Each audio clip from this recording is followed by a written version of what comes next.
Be fooled, mamas. That shine, that softness that your newborn's hair has, or that placenta perm, as some like to call it, still needs moisture to keep it healthy. So in today's video, I'm going to be showing you how I moisturize my newborn's hair.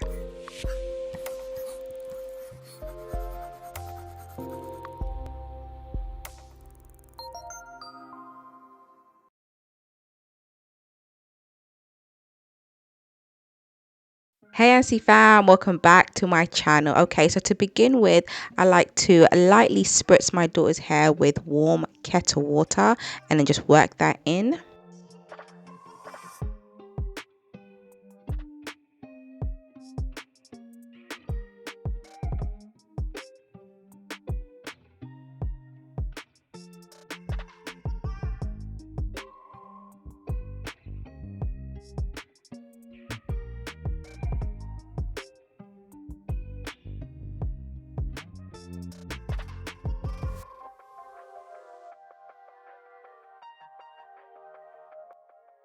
And then next, I apply coconut oil to her hair. Now, a little goes a long way, so I only apply a little bit to my palms, and then I work that into her hair in a downward motion. Now, this is going to add shine to her hair, it's going to lubricate, and it's also going to slow down the evaporation of moisture from her hair, keeping her hair feeling soft, healthy, for a little bit longer until that water evaporates and I need to re-moisturize. Now I tend to re-moisturize her hair every 2 days. So this is outside of wash day.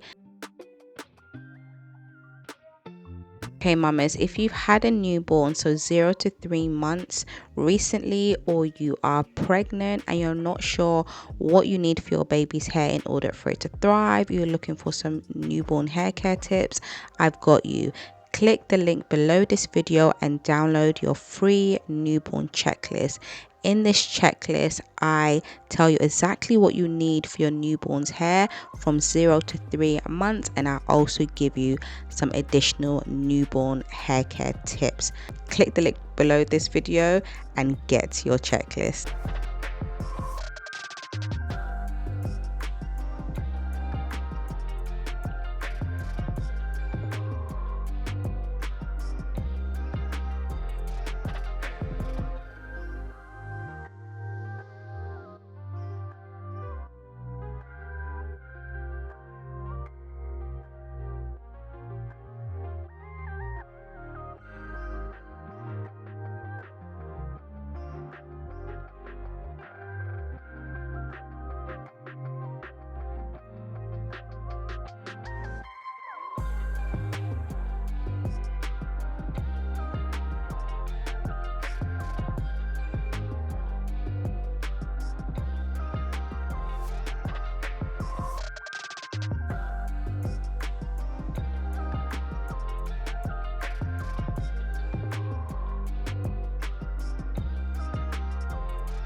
So once I'm done with moisturizing her hair, I like to give her a scalp massage.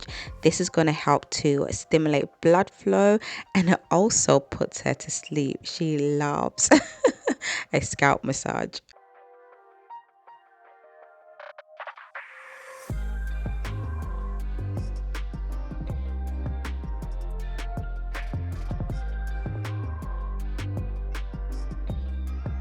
If you want to see how I moisturize my daughter's hair on wash day, click the video showing on the bottom left hand corner of the screen to watch her full wash day routine, which includes how I moisturize her hair on wash day.